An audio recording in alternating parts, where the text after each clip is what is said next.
Hello guys, आज मेरे दिन की शुरुआत हुई है सुबह 6 बजे। सबसे पहले उठ के मैंने गर्म पानी पिया। उसके बाद मेरी बेटी सुबह उठ के दूध पीती है, तो मैंने हल्दी वाला दूध दिया। मेरी बेटी को जुकाम हो रहा है, इसलिए मैंने हल्दी वाला दूध आज हम अपनी वाइफ के लिए मामाअर्थ का हनी मलाई बॉडी लोशन लेकर आए हैं। आप उन्हें सरप्राइज देते हैं। ये देखो आपके लिए मामाअर्थ का हनी बॉडी लोशन, इसे यूज़ करो। बॉडी लोशन बहुत प्यारा है ये। ओके, फिर हमने फल वगैरह खाए।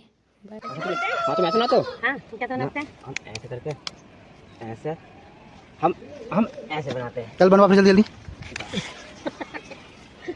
देर में तो हम बना भी देते हैं।